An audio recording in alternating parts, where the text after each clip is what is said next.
When I was last looking for a new job, I remember seeing that a company wanted 10 years or more of Kubernetes experience. That's interesting. At the time of this podcast, Kubernetes hasn't yet been around for 10 years. So what? The company wanted one of the creators of Kubernetes? There are studies that show that men are more likely to apply for jobs that ask for 10 years of Kubernetes experience than bluster their way through the job interview. Women? Studies show that unless they meet all the requirements, they're much less likely to apply. This is a generality, of course. There are exceptions, but even today, there are just not enough exceptions. In a moment, we'll meet a woman who has 4 graduate degrees in IT plus an MBA. She has 15 years of experience, and yet she's not a CISO at any large organization. Rather than curse her fate, she decided to help others so that maybe they can become the CISOs and just maybe start to address the diversity problem in infosec.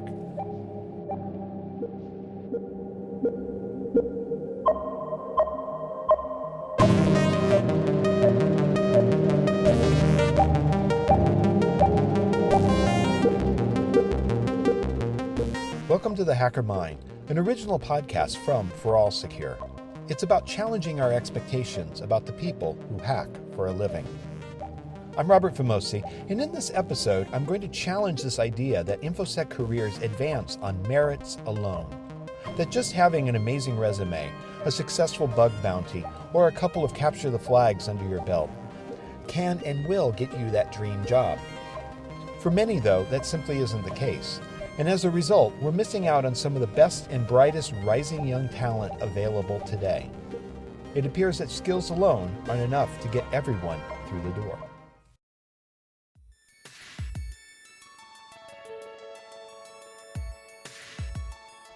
At a time when organizations are dealing with the SolarWinds breach and a persistent threat of ransomware throughout the world, there's a serious shortage of infosec professionals. We're talking about millions of jobs that are being left open, and it's not getting better. In 2019, the certification organization ISC² released a study showing the extent of the problem.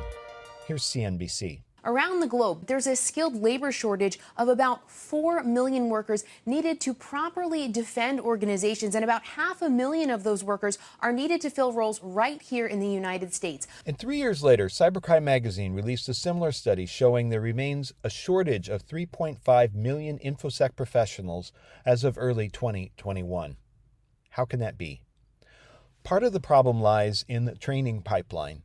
We really have to do a much better job with that. But part of the problem is also in recruiting new talent. There are talented men and women ready to work, yet for some, getting that first or second interview remains very much an uphill climb. Consider Tennisha Martin.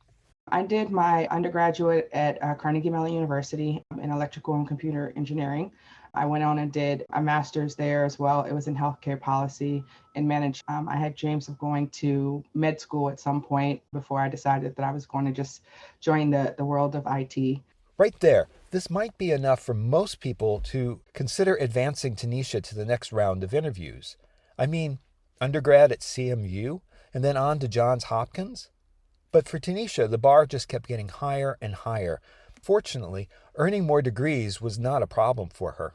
When I joined the world of IT, I was on a healthcare consulting team, and they kind of said, hey, your healthcare master's is great, but we'd really think it would be better if you had a master's in IT. So I went and got a master's in IT from Johns Hopkins University and continued there for a little while. And then I actually ended up switching over to a job where I was working in information assurance and quality assurance for the government. I've been government facing, I think, for pretty much my entire career at this point. And then I went back to school and got another master's degree from Johns Hopkins in cybersecurity. And then I thought that I would be interested in digital forensics. So I went to University of Maryland and got a master's degree in digital forensics. And I finished off with an MBA because I realized, in my world domination plan where I'm trying to end up as the chief information security officer of someone's organization, that, I'm going to need some management skills as well. So what am I missing here? Here's an accomplished woman with 5 master's degrees and 15 years of experience in IT. What organization wouldn't call her, at least for an interview? Apparently plenty. In my mind, I'm saying, why aren't they calling me back, right? I don't understand it myself, but I realized that, just with my background, when I look at my resume, I feel like it's pretty strong, both in terms of my education. I've got a lot of industry certifications. But having all those paper degrees proved to be a poor equivalent to having actual hands-on experience in information security. One of the things that I felt I was looking for in continuing to do degrees was I was looking for hands-on experience. I wanted actual, hacking, actually touching a box. I didn't actually use Nmaps to do a scan until maybe a couple of years ago, when I did my first capture the flag. And, through none of my master's programs there was none of that hands-on. There was no discussion of a Cali at any point. We were talking about cybersecurity, but we were talking about it from a management perspective, from a policy, from a this is how you go about the business of cybersecurity, as opposed to in the weed, hands-on, actually doing security for an organization, actually doing penetration testing so that you can make sure that the organization's assets are secure. So there was not so much of that as it was theory and just having an overview. Like I could probably pass all the tests at this point on the foundations of cybersecurity, but I found that I did not have the hands-on skills. That's not to say her security master's was worthless. It wasn't. At some point I decided, all right, well, I can't help myself, but I can definitely help the hundreds, if not thousands of people out here who are trying to get into cybersecurity. I can have them learn from my experience, from my lessons learned, to allow them to have, an easier path to get into cybersecurity. She started posting to social media anything that she could find that would help others trying to get into information security. And it turned out there were a lot of people like Tennisha out there. I realized that there were probably some people out there that were not as well prepared as I am. They didn't have the resources or the education that I had. So, I started putting out on just via Instagram page a lot of different resources for people, included free books and free training so that people could kind of self-study and self-prepare, setting up home labs, for example, to be able to practice their ethical hacking skills without having to pay thousands of dollars to do it. So she founded Black Girls Hack to help others. Black Girls Hack is a nonprofit organization. We recently got our 501c3 designation. We bring training and study groups and resources and mentoring to try to get the next generation of cyber professionals into the field. We see a lot of barriers to entry, such as financial, training, for example. So we provide those services so that they can be better prepared to enter the job field and to do on-the-job interviews or technical assessments, because we've given them those hands-on skills in the realm of ethical hacking. Despite its name, Tennisha makes it clear the organization is open to everyone.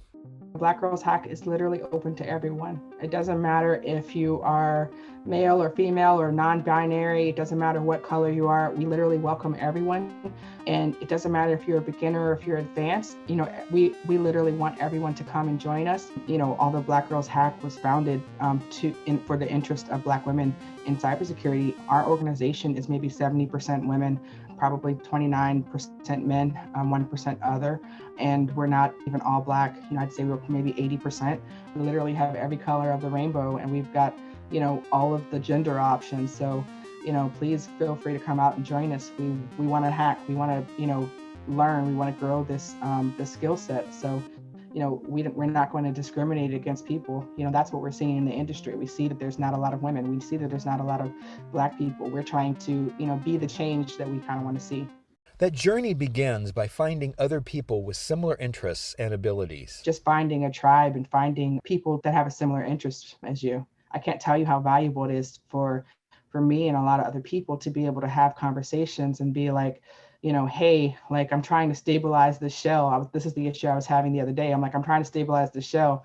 And if I talk to, my friends that I grew up with, it's kind of like they have no idea what I'm talking about. We tend to talk in terms of widgets, just as work products or whatever it is that we're working about, to kind of normalize the conversations about hey, I've got these 10 widgets to do that I'm working on, because, they're in other fields and don't understand, what I'm saying. But within the squad, we have so many people who can speak to whatever it is that we're trying to do. So gathering people of like-mindedness, what are you going to call them collectively? I call them the squad, which is gender and racial neutral. And within the squad, we have so many people who can speak to whatever it is that we're trying to do, what we're struggling with. Like, hey, let's hop on and see what's going on. Let's see, what kind of things we can use to exploit these vectors, these threat vectors. What is it that we can do? So to have people that you can talk to about those things is absolutely like amazing, especially in the middle of the pandemic, when so many people are finding themselves isolated. I think it's important to have like a tribe of people that you can talk to and relate to and just be able to converse with. The organization has been growing organically. It's been getting out there through word of mouth, one person at a time. But that's changing. We actually just within the past month did our first advertising, and that was a part of our Help a Hacker fundraiser. So we put out some advertising as a part of that. But as far as the organization is concerned, we have literally been spreading through word of mouth. I've had people who have come to me and said, hey, my professor told me I needed to join your organization because, I needed some help with hands-on skills. I'm not sure what I'm doing. I'm brand new. And that's literally the story that, echoes so many people within the organization. It's largely through social media. We've got, I think 1,000 followers on LinkedIn, maybe a couple thousand on Instagram, and, also on Twitter. So, it's largely people who are spreading word of mouth. I've mentioned before, but InfoSec Twitter is a valuable resource. If you follow members and ask questions, you're likely to get answers. There have been some absolutely amazing people on social media who have served to amplify our voice, who use their platforms that are much bigger in the field of information security and cybersecurity, who InfoSec Sherpa is one of those folks that, literally will, take the messages that I'm putting out and then will literally start tagging people like, hey, she's trying to do this in this place. She's trying to do this in this place. She needs people here. She needs people in this, in this specific subdomain within cybersecurity. And they will, throw people my way. But then again, there's this 4-letter word, hack. You see how it's been portrayed in the media, and it's just not right. Honestly, I did not realize it was a problem until recently. A quick story, my husband was wearing a Black Girls Hack hoodie, and he went to our doctor, and our doctor was doing the physical or whatever, and she was kind of confused. She was like, what's your sweatshirt about? And he was like, oh, he told her Tennisha has a nonprofit called Black Girls Hack, and she kind of had this thought that hacking was not something to be proud of. She thought that there must be some irony somewhere, or there must be something else behind the scenes, because she didn't understand why someone would actually openly admit that they hack. So I think it has some a bad rap, especially among non-security or non-technical people, especially as you get towards the older age brackets. Seriously, the word hack seems to trigger all sorts of negative reactions from people who don't necessarily understand the word or what we do. I think that we kind of get this bad rap where it's kind of hackers are, these lone wolves wearing hoodies in the bottom of the basement, and we're antisocial. But I can tell you there's been nothing but love and, help that I've received from the hackers of Twitter, who've been absolutely amazing in helping to spread the word about the organization. So how do you counter that image? How do you start to change people's perception of hacking? What I do is I, try to approach it from a perspective of security, right? As a doctor for her, she doesn't want people to have access to her records or to have access to, her notes, for example. She wants to keep that information secure for no other reason than, for HIPAA, right? So, what we're doing is basically using the same skills that someone that might be malicious would, to try to make sure that the organization stays safe, right? So, it's just basically I'm using the same tools as they are, but I'm doing it for good as opposed to, for nefarious reasons, right? So I'm just trying to change the perception, so that people see that there's something else, behind it. They hear information security is not that serious, right? But like you said, hacking always has a negative connotation. I'm hoping that we can change the perception so that people will see that, it's something to be proud of. Along with challenging our views of hacking, InfoSec needs to challenge the view that IT security is dominated by white men. I mean, it still is, but that's changing. And so we need to start showcasing the people of color, people of all backgrounds who have made it to the top, who are good at what they do. We do a thing on Fridays called Future Fridays, where we try to, show the next generation of cybersecurity professionals, Black women specifically, who are in the field of cybersecurity, who are doing big things, like kind of like, so you can have someone to say, hey, this is what I want to be like when I grow up. So we've been showcasing, for example, lawyers and, threat hunters and pen testers and ethical hackers, so that they can see, cybersecurity is like this huge place that's got so many things that you can do. And there are people who look just like you who are doing those things, just because I believe that representation matters. This leads to an important topic: imposter syndrome. We all think we don't know enough, but the truth is we probably know more than the average person about information security. This is made much harder, however, when the person talking about information security doesn't look like the person you expect. Like I've met people who, look at me and say, hey, why do you keep adding initials behind your name? And, I tell them, like, I am literally on a quest for world domination. And as a Black woman, I think in order to be viewed with a level of respect within the industry, I think I need to have as many different ways of saying, hey, I deserve to be here. Still, if you don't have a formal degree in cybersecurity or even computers, one proxy for that knowledge remains certifications. Having those extra initials after your name can result in higher paying job offers. But for some, even the cost of taking the test is a financial strain. One of the things that we're trying to do is we're trying to work with the vendors of the certifications to try to get these prices down. So we've worked with, so far, Security Plus, the CompTIA folks, and we worked with EC Council. So we've gotten them to give us, at least a discount. We said, hey, why don't you give us some free, vouchers for the people, for the squad to be able to take the exams? But they're giving us a discount, which, we accept. I think that the two biggest barriers for entry for the people in the squad are, number one, financial. The CEH is $1,200 normally. The Security Plus, which I think we can agree is a foundation level certification to get into cybersecurity, it's probably the minimum, is almost $400, right? So, by the time, if you're applying to, for example, an entry level, like junior pen testing job, they want you to have a CEH and Security Plus. We're talking almost $2,000 just to be able to get in. So, what we're doing is we're providing a discount for them. My goal is to get to the point where they, actually see us and they say, hey, we're going to give you guys some free vouchers so that, we can eliminate the financial piece altogether. If the test costs are reduced or eliminated, that's one thing. There's still the cost of test preparation, and that can also be out of reach for some people. As far as the training themselves, we have a Security Plus study group that has almost 100 people in it that we do every Saturday from 10 to 12. And this is our second cohort for Security Plus. We have a certified ethical hacker cohort. The first one just graduated a couple of weeks ago. The next cohort is starting, I think, in the mid-April. So our plan is to, train as many professionals in these certifications so that, they can get jobs. We have a study group that's starting up, that started up last week for the EJPT, which is a junior pen tester exam.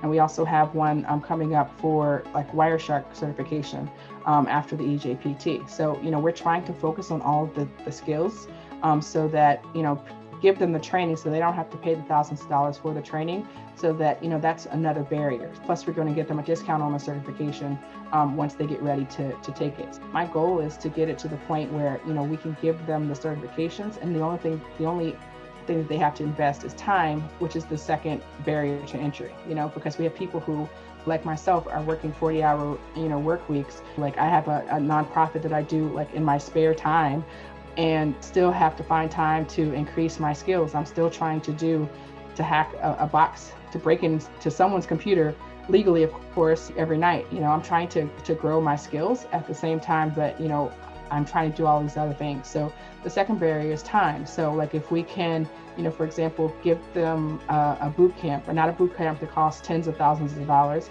All of our programming for Black Belts Hack is free. That's why we started offering, a lot of hands-on workshops. And I think at this point we do maybe 6 days a week, we're offering hands-on lab skills or training for certifications or something that's going to help them to either get exposure to the field of cybersecurity and hacking as a profession, or that's going to get them hands-on skills that'll get them into the jobs and get them through the technical assessments.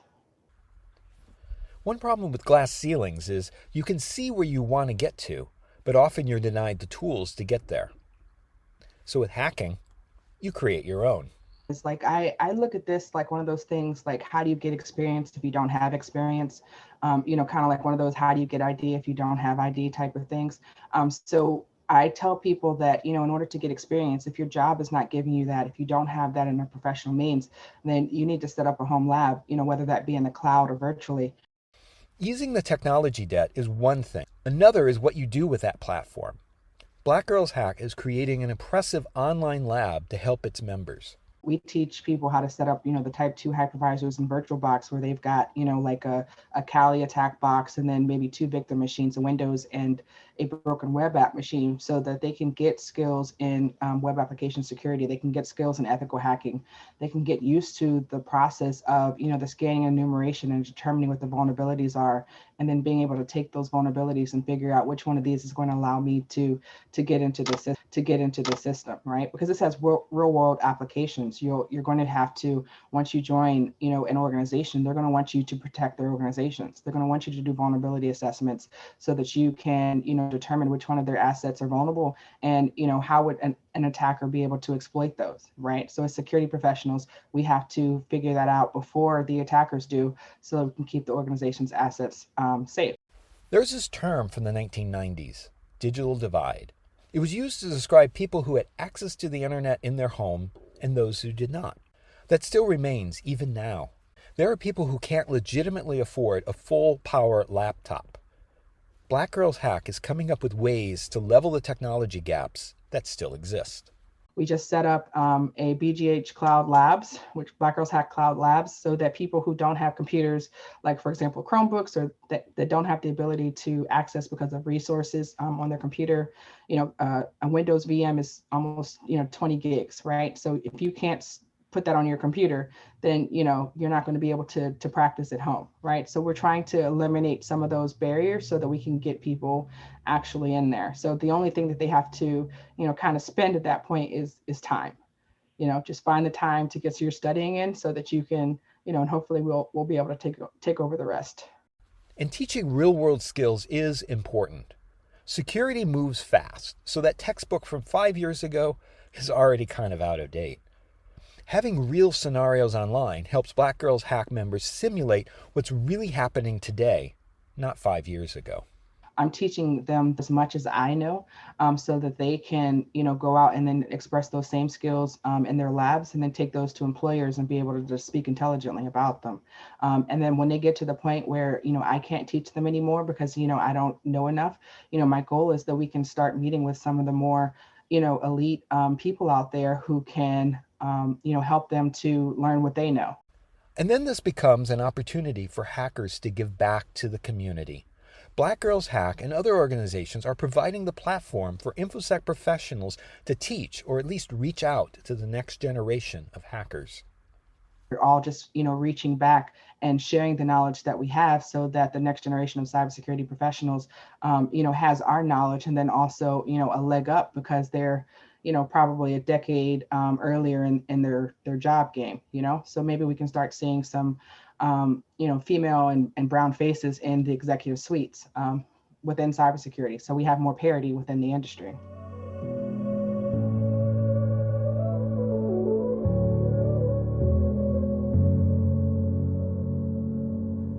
Finding more people of color is certainly a problem for InfoSec. Surprisingly, despite our best efforts, we still haven't adequately addressed the gender gap in InfoSec either.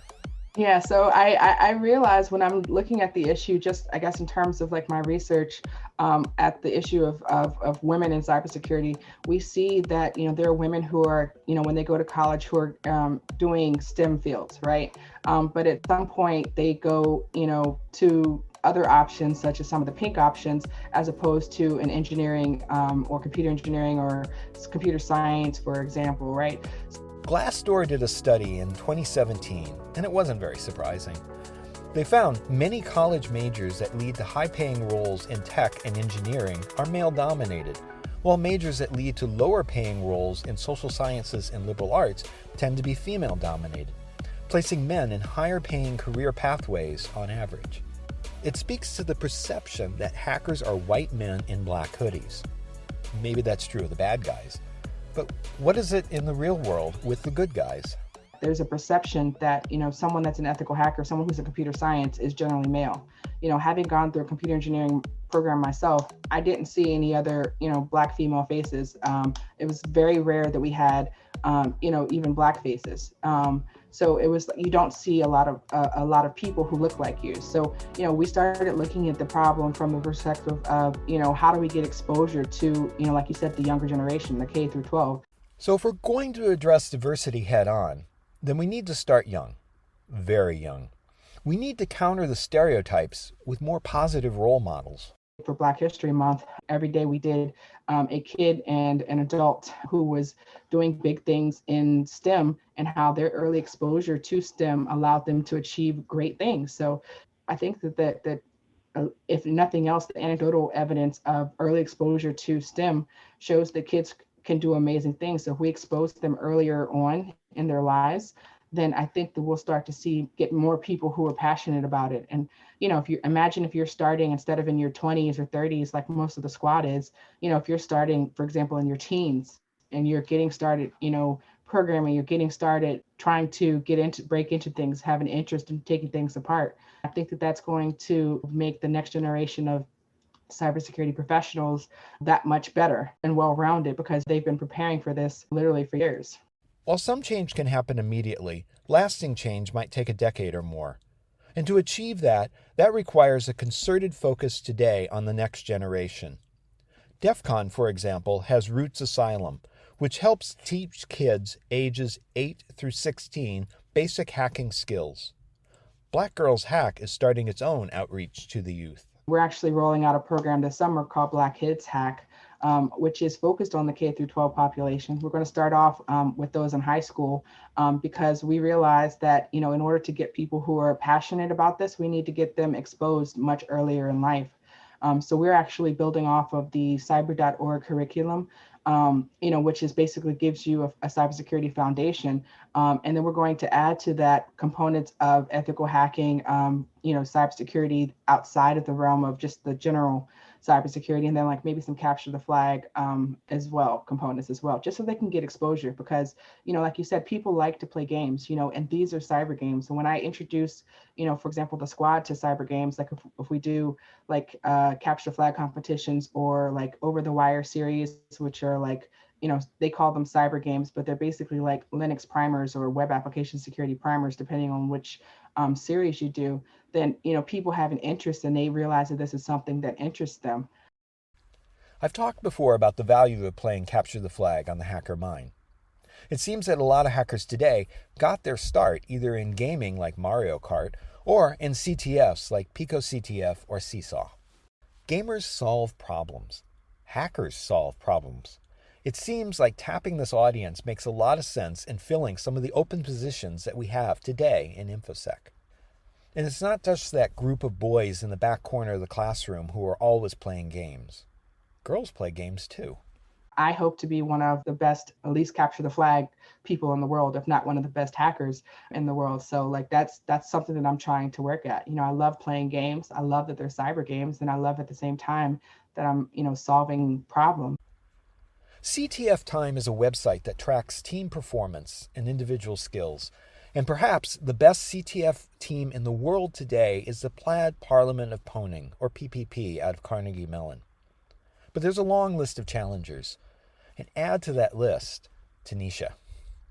My goal, especially as an alumna of Carnegie Mellon, is to one day see BGH at the top of, CTF Time, replacing the PPP. So like, watch out, guys. I'm on my way. I'll see you in a couple of years. Just know that I'm coming. It's a confusing time for high school students.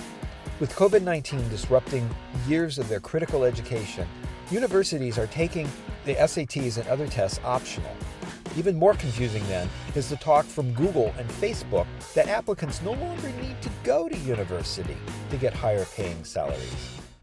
That almost sounds too good to be true. A lot of these organizations are giving a lot of lip service. They talk a lot of good things. They say, hey, we're going to appeal to people who don't have degrees. We're going to appeal to people who don't have certifications. We're going to give people a chance, right? But then when you look at the job requisitions, that's not what they're saying.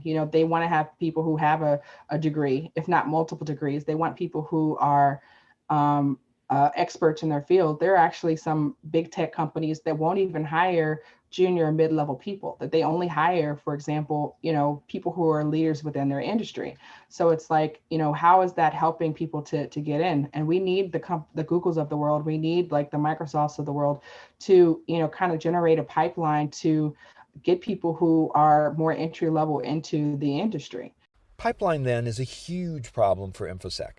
Organizations spend a lot of effort in mapping out their businesses into the future, but often fail to consider where the talent needed will actually come from. Who are the future job candidates for those roles? Are those organizations even preparing the youth today for those future open positions? We need the big corporations to kind of like reach back and actually put their money where their mouth is and, work on these diversity initiatives so that we can get more women, more Black people, more people of color in there. A lot of organizations don't report on their diversity numbers. So if they actually did, then we would see that they're not doing a great job, right? So, it's one thing to say, hey, I am not going to require a degree for this job. But if you look at the people that they're hiring, they've got PhDs in mathematics who, are working in data science, for example. It's, actually put into play what it is that you're saying that you want to do. It's not just talk about it, like let's actually see some change. Let's see you hiring people. And maybe we're going about hiring all wrong. Maybe the traditional job application and interview process works well for, say, a sales position, but what about an infosec job? Maybe we should consider alternatives. I suggested yesterday that someone put together like a huge capture the flag, like technical assessment, and allow people to join the game and then let the cream rise to the top. The people who do well in the exercise, regardless of whether they've got a degree or certification or whatever the case is, they've obviously got the technical aptitude. Hire those people, give them a job, let them grow within your organization, because some people are not test takers. Some people are not, can't make it 4 years in college, or maybe they just don't want to. So, give people the opportunity. I like the idea of technical assessments just because of the fact that it allows you to demonstrate what you have that may not be shown on your CV or your resume. It allows you to actually show your skills, your ability to break in. And I think if I have the ability to break into your computer system, then I should have the ability to get a job there.